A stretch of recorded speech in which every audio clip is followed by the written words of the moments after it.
जैसा कि मैंने बताया कि जो इलेक्ट्रोड पोटेंशियल है ये दो तरह का होता है। इलेक्ट्रोड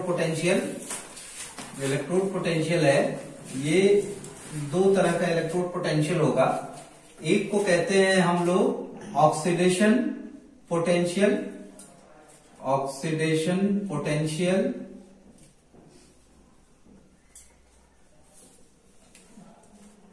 ओपी, और दूसरा होता है रिडक्शन पोटेंशियल,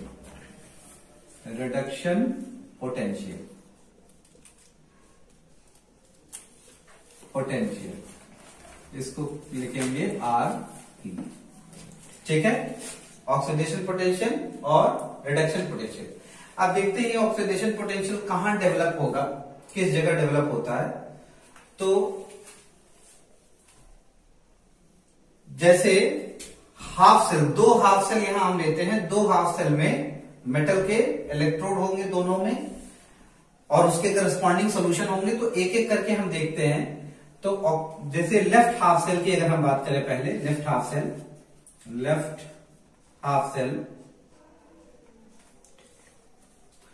तो लेफ्ट हाफ सेल पे जैसे मैंने बताया था कि इसको हम लोग किससे याद करते हैं, लेफ्ट हाफ सेल, इसको लोन से याद करेंगे, LOAN, लोन। तो यहां देखिए लेफ्ट हाफ सेल में, और अगर हम डैनियल सेल की बात करते हैं, डैनियल सेल का ही एग्जांपल लेके करेंगे। तो देखिए डैनियल सेल में जो लेफ्ट हाफ सेल होता है उसमें जो इलेक्ट्रोड होता है वो जिंक का इलेक्ट्रोड होगा। जिंक का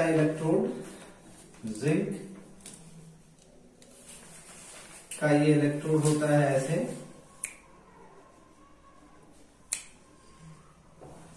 और इसको इसी के करस्पॉन्डिंग सॉल्यूशन में हम डिप करते हैं। तो ये जो करस्पॉन्डिंग सॉल्यूशन है यहां पे इस तरह से ऐसे देख लेते हैं। इस करस्पॉन्डिंग सॉल्यूशन ये जो करस्पॉन्डिंग सॉल्यूशन इसमें है वो कौन सा होगा, जिंक सल्फेट होगा। तो ये Zn2+ SO4 2- के फॉर्म तरह से इसको लिखते हैं, जिंक सल्फेट। ये जब ब्रेक करेगा ऐसे तो Zn2+ SO4 2-, इस तरह से होता है। और इस मेटल की टेंडेंसी क्या होगी, जैसे ही इसको इसकी करस्पॉन्डिंग सॉल्यूशन में डिप करते हैं तो इस मेटल की टेंडेंसी होगी इलेक्ट्रॉन लूज करने की, और इलेक्ट्रॉन लूज करके क्या बनाएगा, जिंक आयन बना लेता है। तो यहां पे ये जो जिंक है, जिंक का क्या होगा, इसका मतलब जिंक का ऑक्सीडेशन होता है। यहाँ पे जिंक का ऑक्सीडेशन हो जाएगा। तो देखिए इसको हम यहां लिखें, जैसे ये जिंक है तो जिंक का क्या हो जाएगा, ऑक्सीडेशन हो जाएगा। तो ये बन जाएगा Zn2+ और +2 इलेक्ट्रॉन। अब ये जो दो इलेक्ट्रॉन है ये कहां रह जाएंगे, ये जो दो इलेक्ट्रॉन है कहां रह जाएंगे, इट विल रिमेन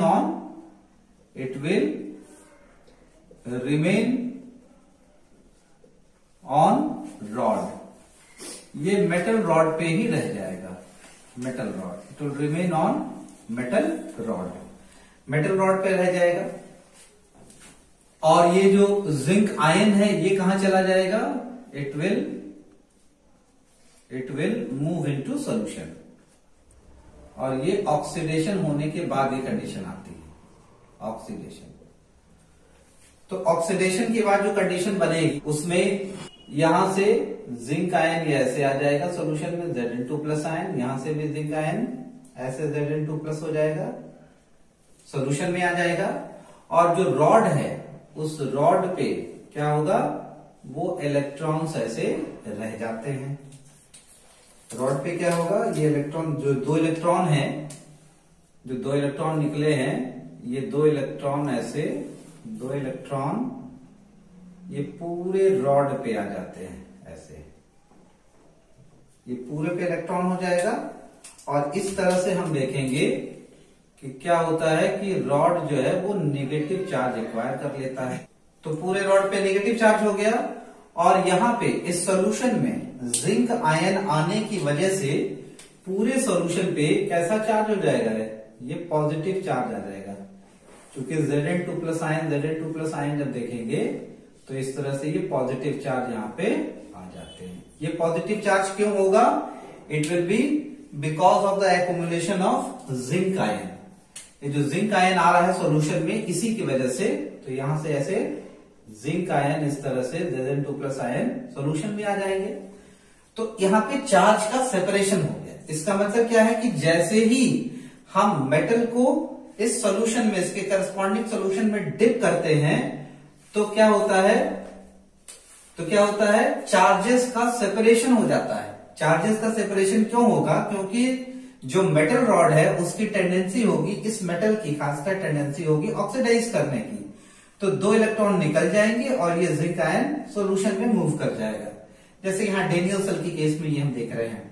तो जिंक आयन यहां पे ज्यादा हो जाएंगे और ओवरऑल सॉल्यूशन पे पॉजिटिव चार्ज डेवलप हो जाता है, और इस रॉड पे क्या हो जाता है, नेगेटिव चार्ज डेवलप। तो यहाँ चार्जेस ऑफ सेपरेशन हो गया। इस चार्जेस ऑफ सेपरेशन की वजह से यहाँ पे नेगेटिव पोटेंशियल डेवलप हो जाता है। तो मतलब ये है कि अब पोटेंशियल डिफरेंस डेवलप होगा। जहां भी सेपरेशन ऑफ चार्जेस हैं वहां पे पोटेंशियल डिफरेंस जनरेट होता है। तो यहां भी पोटेंशियल डिफरेंस क्या होगा, वो जनरेट होगा, लेकिन किसके किसके बीच में, इस मेटल रॉड के बीच में और इस सोल्यूशन में जो आयंस है उसके बीच में, ये एक पोटेंशियल डिफरेंस डेवलप हो जाएगा। और इसी को हम कहते हैं ऑक्सीडेशन पोटेंशियल। क्योंकि इस कंडीशन में जब ऑक्सीडेशन होगा इस रॉड का, और तब जब हम मेजर करते हैं तो जो पोटेंशियल आता है उसे हम कहते हैं ऑक्सीडेशन पोटेंशियल। तो यहां पे इसको हम डेफिनेशन लिखते चले। The potential difference between metal rod or electrode and its corresponding solution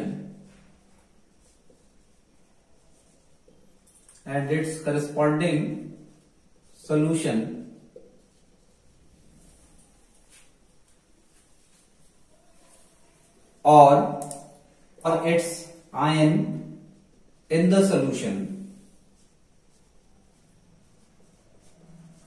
solution at equilibrium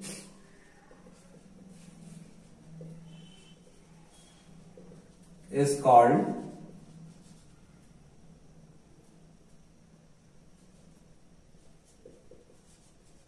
oxidation potential.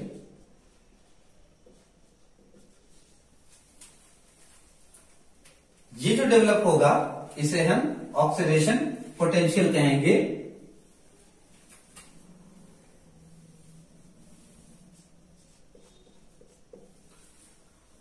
और यहां पे ऑक्सीडेशन होता है तो देखिए, अगर हम उस मेटल को रिप्रेजेंट कर रहे हैं एम सिंबल से, तो अगर इसका ऑक्सीडेशन होगा, then it will oxidation, then it will convert into Mn plus Ne, number of electrons removed। और इसका हम जो इलेक्ट्रोड पोटेंशियल लिखते हैं, तो इसको हम आपको, जैसे पहले मैंने बताया कि इलेक्ट्रोड पोटेंशियल को 2 तरह से लिखते हैं, या तो E के फॉर्म में लिखेंगे या E0 के फॉर्म में लिखेंगे। इन दोनों के बारे में आपको हम अभी बता चुके हैं। तो यहां पे हम इसको अगर लिखना होगा तो EM/Mn+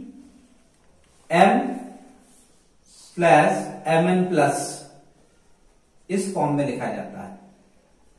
इसको हम लिखते हैं, या इसी को हम लिख सकते हैं E0 M/Mn+। जब हम इस तरह से लिख देते हैं तो इसको हम लोग कहते हैं स्टैंडर्ड ऑक्सीडेशन पोटेंशियल।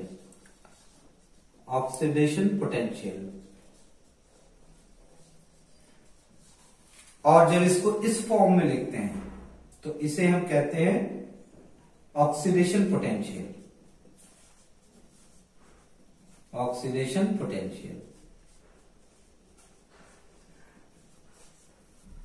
या इसी को हम और कैसे लिखते हैं, इसको हम लिखेंगे एनोड लिख सकते हैं, क्योंकि एनोड पे ऑक्सीडेशन होता है, या तुम चाहे तो ऐसे लिख सकते हैं, या इसी को E0 एनोड कह सकते हैं।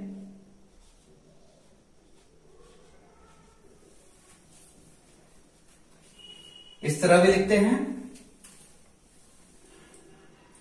या इसको E ऑक्सीडेशन ऐसे लिखेंगे,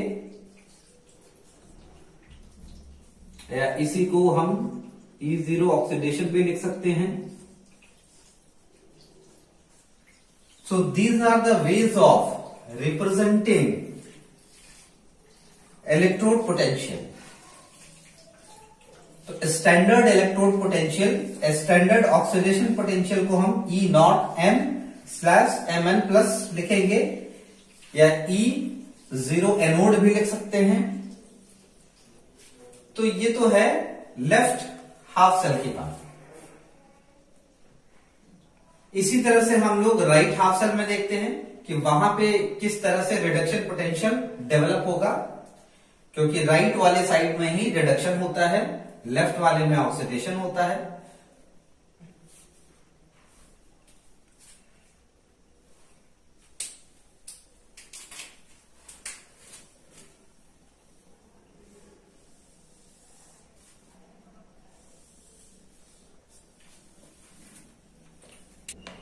अब हम लोग देखते हैं राइट हाफ सेल में। आपको बताया था कि इसको याद रखेंगे किससे, RRCP से। R is right, then again second R is for reduction, क्योंकि यहां पे रिडक्शन होता है, इसे हमें याद रखना है। तीसरा जो है वो C इज कैथोड, ये कैथोड इलेक्ट्रोड होता है, और जो P है इट इज फॉर पॉजिटिव। यहां पे हम लोग देखेंगे कि इस पे पॉजिटिव चार्ज कैसे डेवलप होता है। यहां भी सेम वही काम करेंगे हम लोग। तो यहां देखिए, जैसे डैनियल सेल में आपको बताया था, जो राइट वाला पार्ट होता है वो, उसमें हम कौन सा इलेक्ट्रोड लेते हैं, तो कॉपर का इलेक्ट्रोड लेते हैं। तो यहां पे एक हम कॉपर का इलेक्ट्रोड ऐसे यहां डिप कर दे, तो जब कॉपर के इलेक्ट्रोड को हम यहां डिप करेंगे तो क्या होता है, जरा इसको देखें। तो देखिए ये कॉपर है, इसकी क्या टेंडेंसी होगी वो हम देखें। तो देखिए ये कॉपर है, ये कॉपर है, ये भी कॉपर है, इस तरह से ये Cu के एटम इसमें है। जब इसको इसके करस्पॉन्डिंग सोल्यूशन, और ये जो करस्पॉन्डिंग सोल्यूशन है वो क्या है, वो है Cu2+ और SO4 2-, ये आयंस के फॉर्म में है। ये जो CuSO4 ये जब ब्रेक होता है तो ये Cu2+ और SO4 2- में ब्रेक होता है। उस पूरे सॉल्यूशन में कॉपर के आयन है और सल्फेट के आयन है, बराबर कॉन्सेंट्रेशन में। अब देखिए, जैसे ही इस मेटल रॉड को, कॉपर के मेटल रॉड को इस सॉल्यूशन में डिप करते हैं, तो होगा क्या कि जो सॉल्यूशन में जो कॉपर है उसकी टेंडेंसी क्या होगी, इलेक्ट्रॉन गेन करने की। तो ये जो कॉपर है सॉल्यूशन में, कॉपर आयन जो सॉल्यूशन में है, इट इज फ्रॉम सॉल्यूशन। तो सॉल्यूशन में जो कॉपर आयन होगा, इसकी क्या टेंडेंसी होगी, 2 इलेक्ट्रॉन लेके कॉपर बनाने की। तो ये क्या करेगा, ये 2 इलेक्ट्रॉन लेगा, it will take up 2 electron and it will get reduced into, और इसका हो जाएगा क्या, रिडक्शन। अभी जैसे हमने बताया, इसका रिडक्शन हो जाएगा और ये कन्वर्ट हो जाएगा कॉपर में। और ये जो 2 इलेक्ट्रॉन है ये कहां से आएगा, तो from the copper rod, Cu rod, जो कॉपर का रॉड है ना, उससे वो 2 इलेक्ट्रॉन खींच लेता है। तो यहां से क्या होगा कि कॉपर, इस कॉपर में से 2 इलेक्ट्रॉन निकल के, ये जो Cu2+ आयन है ये 2 इलेक्ट्रॉन ले लेगा। तो यहां से देखिए, इस कॉपर में से जब ये 2 इलेक्ट्रॉन ले लेता है, ठीक है, ये 2 इलेक्ट्रॉन ऐसे, ये इसमें से निकल के आ जाएगा, इसमें से इलेक्ट्रॉन निकल के आ जाएंगे, इसमें से इलेक्ट्रॉन निकल के आ जाएंगे, ऐसे 2 इलेक्ट्रॉन निकल जाएगा, 2 इलेक्ट्रॉन। ये इलेक्ट्रॉन कौन ले लेगा, तो देखिए यहां पे ये इलेक्ट्रॉन जो है वो कॉपर आयन ले लेगा इस सोल्यूशन में से, और इसमें कॉपर बना लेगा। ये 2 इलेक्ट्रॉन लेके कॉपर, और कॉपर जाके स्टिक कर जाएगा यहां पे। तो 2 इलेक्ट्रॉन जब इसमें से निकल जा रहा है, तो इस पे कैसा चार्ज डेवलप हो रहा है उसको जरा देखें। तो देखिए वो देखेंगे जब हम, तो यहाँ पे रॉड पे कुछ इस तरह की कंडीशन हमें नजर आएगी, क्योंकि देखिए ये 2 इलेक्ट्रॉन यहां से जब निकल गया तो इस रॉड पे क्या डेवलप हो जाएगा, पॉजिटिव चार्ज डेवलप हो जाएगा। So positive charge will develop on the rod. तो इस रॉड पे पॉजिटिव चार्ज डेवलप हो जाएगा, पॉजिटिव चार्ज डेवलप हो जा रहा है। और सोल्यूशन में से देखिए, सोल्यूशन में क्या हो रहा है, कॉपर आयन का कॉन्सेंट्रेशन घट रहा है। क्यों घट रहा है, क्योंकि जो कॉपर आयन सॉल्यूशन में है it is getting converted into copper. तो यहाँ पे इनडायरेक्टली सल्फेट का कॉन्सेंट्रेशन बढ़ जाता है और सल्फेट इज नेगेटिवली चार्ज। तो सॉल्यूशन में कैसा चार्ज डेवलप हो जा रहा है यहाँ पे, तो सॉल्यूशन में ये नेगेटिव चार्ज यहाँ पे एक्यूमुलेट हो जा रहा है due to reduction in the concentration of the copper ion in the solution. और कन्वर्सली हम ये कहेंगे कि सल्फेट का कॉन्सेंट्रेशन यहाँ पे बढ़ जा रहा है, जिसकी वजह से सॉल्यूशन में नेगेटिव चार्ज और जो इलेक्ट्रोड है उस पे पॉजिटिव चार्ज डेवलप हो गया। अब देखिए यहाँ पे फिर क्या हो गया, चार्ज का सेपरेशन। और जहां भी चार्ज का सेपरेशन होगा वहां पे क्या होगा, वहां पे एक पोटेंशियल डेवलप होगा इस मेटल रॉड और इस सोल्यूशन में जो आयंस है उनके बीच में। तो यहां पे भी एक पोटेंशियल डेवलप होता है, लेकिन इस पोटेंशियल को हम क्या कहेंगे, इस पोटेंशियल को हम लोग कहेंगे रिडक्शन पोटेंशियल, क्योंकि यहां पे रिडक्शन होने की वजह से ये पोटेंशियल यहां पे डेवलप हो रहा है। और इलेक्ट्रोड पे पॉजिटिव चार्ज आ रहा है, इसीलिए देखिए यहां पे हम कहते हैं इसको पॉजिटिव। RrCp में P इज पॉजिटिव, ठीक है। और ये कैथोड का इलेक्ट्रोड है, इस पे रिडक्शन हो रहा है। तो यहां पे हो क्या रहा है, यहां पे चार्जेस डेवलप हो जा रहे हैं। तो यहां पे हम कहेंगे कि the potential difference between metal rod और इलेक्ट्रोड है ये, और इलेक्ट्रोड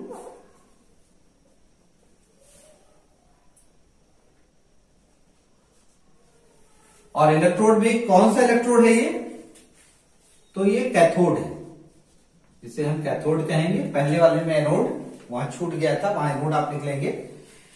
और ये electrode and its corresponding solution और its ion in the solution at equilibrium is called, अब इसे हम कहेंगे यहां पे रिडक्शन पोटेंशियल, क्योंकि कैथोड की बात हो रही है। रिडक्शन पोटेंशियल इसे कहते हैं, ठीक है।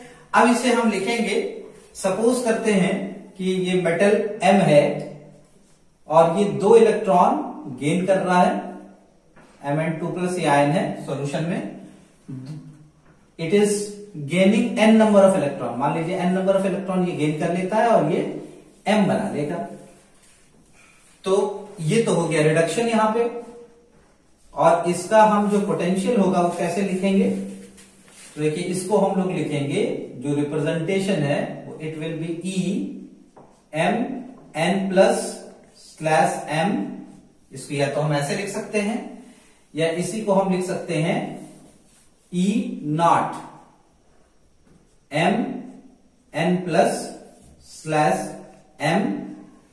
तो देखिए ये जो हमने लिखा है E से, आपको पहले भी बता चुके हैं ये क्या है, it is reduction potential. So this is the value of reduction potential, ये रिडक्शन पोटेंशियल है। और ये जो E0 से हमने लिखा है it is standard reduction potential, standard reduction potential.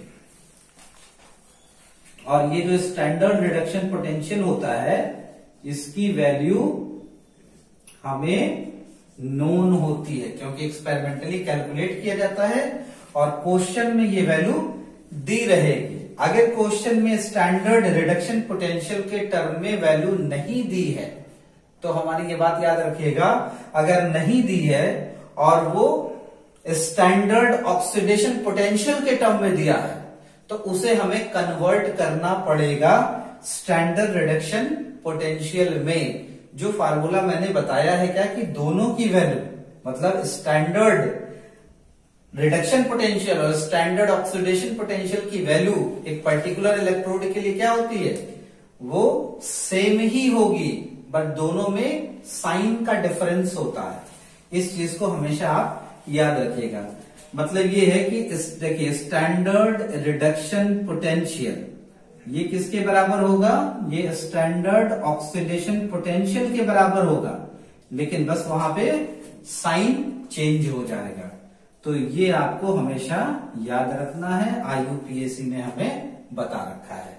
ठीक है, इस चीज का आप ध्यान रखेंगे।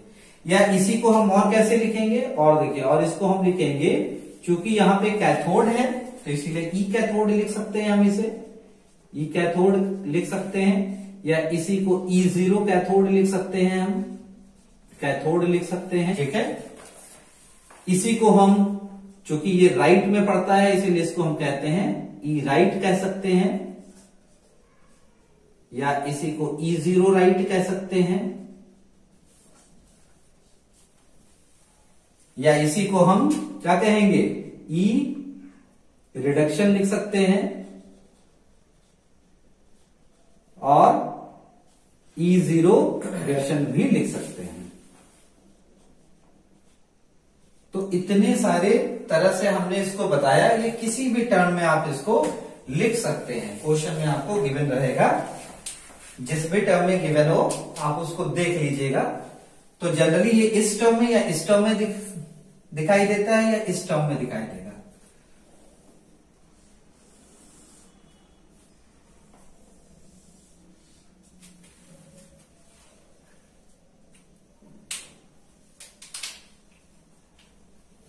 तो उम्मीद करते हैं आपको ये इलेक्ट्रोड पोटेंशियल, जो ऑक्सीडेशन पोटेंशियल है और रिडक्शन पोटेंशियल है, ये इसका मतलब आपको समझ में आया होगा। ये और ज्यादा क्लियर हो जाएगा जब हम इस पे न्यूमेरिकल लगाएंगे, जब हम सेल पोटेंशियल को कैलकुलेट करेंगे। तो आपको मैंने पहले भी बता रखा है कि सेल पोटेंशियल क्या होता है, दो इलेक्ट्रोड के पोटेंशियल डिफरेंस को हम क्या कहते हैं, हम जो है वो EMF कहते हैं या सेल पोटेंशियल कहते हैं। इसका मतलब जो है ई सेल अगर हमको कैलकुलेट करना है, ई सेल, ठीक है, ई सेल अगर कैलकुलेट करना होगा तो ये इसको हम लिखेंगे ई कैथोड माइनस ई एनोड लिखते हैं, ई एनोड,